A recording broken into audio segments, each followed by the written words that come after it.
Today, Hey Tammuz, concentrate on the Hilula of Rabbi Faraji Naim, Zecher Tzadik Livracha, famous rabbi of his time, a rabbi I believe we mentioned about on various occasions before. Now, I believe he passed away on the 5th of Tammuz back in the year 1893. We're talking about 132 years ago here from time of recording, here in the year 2025. Let's explore a few of the highlights of famous rabbis' life. Now, it's reported over, he was born in English in 1815. He was born in, and he actually came from great heritage. His father's name was Rabbi Faraji Naim, a very great rabbi. He was born in Tripoli, in Lub, actually popularly known as Libya, over there in that year, Taf Kuf Ayin Hey, that happened to be. Now, very interesting, he'd go on to write great Torah books, especially the standout book called the Mizmarat, Haaretz. What did this compose of? Let's just say various different sermons and expoundations on the Pərşət, השבוע, the weekly Torah portion, which we obviously say every Shabbat in of itself. So he would write a book on it. It would come and be printed in the year 1875. Now this would be printed in Livorno. Remember, Livorno at that stage in time was a famous, let's say, bastion area with regards to printing books and publishing in Italy. And very much has been chronicled over with regards to the great books that have been printed over yesteryear. Now, he would serve in Tripoli alongside the great rabbis of the generation. Now, one of the standout rabbis, for example, who he would work with, first of all, was Rabbi Yaakov Rokach. Remember, we've spoken about Rabbi Yaakov Korach on various occasions before here on this series. He happened to himself to have been, I think he was born between the years 1800 and 1891. He himself was a Rosh Yeshiva, and let's say one of the head rabbis of Tripoli. And I think he was author of the Torah class of work called the Sharei Tefillah, one of the outstanding rabbis over there. Now, another rabbi he would work with during that point in time was another famous Rabbi Chaim Maman.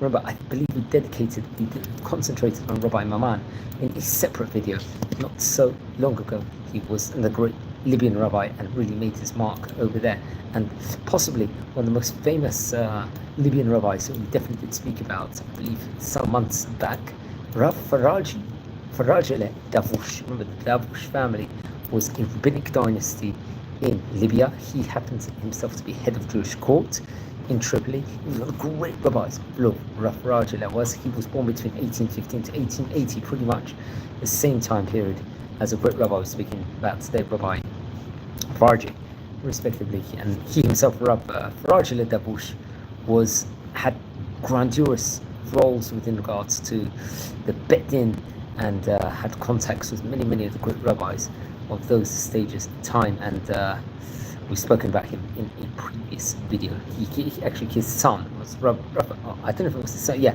his son Rabbi Raphael Davush would go on to become a great rabbi of his day. So yeah, it's reported over that Rabbi Faraji Naim passed away, I believe, at the 4th or 5th of Tammuz back in the year 1893. So he was approximately about 78 years of age at the time he passed away. Now, his Torah class work, Mizmeret, Haaretz, I think very much there was connection to. There was a writing, you can see the name on the book of Eliyahu ben Amazak, who was a very famous rabbi, I believe, at that point in time. If I'm not mistaken, he himself passed away in the year 1900. It's also Simchut Tzadikim B'Hashem. It actually states on the book itself. And he was a great rabbi. I believe this book contained 261 pages.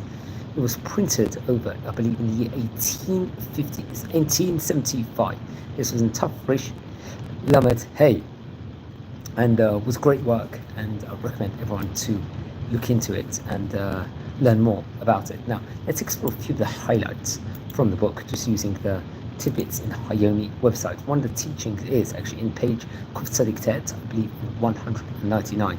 It states, Melamed Shebirkat Kohanim Habrachot B'lashon Yachid Lomar Shehen Ba'achdut. How important is with regards to speaking together. מלמד שלא יאמץ את לבבו להתנדב שיעור גדול ומשיכול לפרוע. This is another teaching of his in page Resh Nun Bet. Another one, מורה שילמד בחבורה, אבל עשיית המצווה בצנעה. talking all about education, recommendations over here for teachers educating in the Torah field. This is featured in page 188. I believe maybe there was another teachings of this was actually printed in Bat Yam at a later stage in the year 2000. Now another teaching is מלמד שאין לכללו אפילו בלשון שאינו מבין שהוא כחרש. This is another teaching coming from page 176. One last teaching. מביא טעם. למה? שהחתן לובש טלית. שהווה לו כליל יום הכיפורים. It's featured very much in page Reich Samach Hey, I think page 265 inside the book. And I've got actually one more teaching over here. מלמד שחידוש בשבת מתרים נשמת הוריו זיכרונו לברכה בזה יראתם. Various about teachings and novelties within regards to Torah, how important it is, especially on Shabbat itself. So very interesting. His Hilula, 5th of Tammuz. He was a great rabbi of his time. Remember, we've spoken about on this series already, possibly an impressive, as many as 30 Libyan rabbis we've touched on inside the series, which I very much recommend everyone to look at the other rabbis we've concentrated on from Libya, from Tripoli, from those different vicinities. There's more information on the internet also within regards to a great rabbi. I believe, especially on the HebrewBooks.org website, you could actually see some of the pages, especially the front page of his Torah colossal work called Mizmeret, Haaretz. So I recommend that to everyone. Our friends, we're a community here. We're learning about famous rabbis of yesteryear. Now, if you happen to descend from any of the great rabbis we're speaking about over here, please send me an email. We'd love to hear more information. If you haven't subscribed yet, please subscribe to the channel. We are nearing 7,000 subscribers, so we're growing very, very quickly, and we're growing because of you guys listening and getting wisdom and learning about the great rabbis of yesteryear. Now, if you feel anyone's interested in watching any of these videos, please share these videos also to other people also. On that note, I would like to wish you all good night, take care, and be well, everyone. Thank you very much.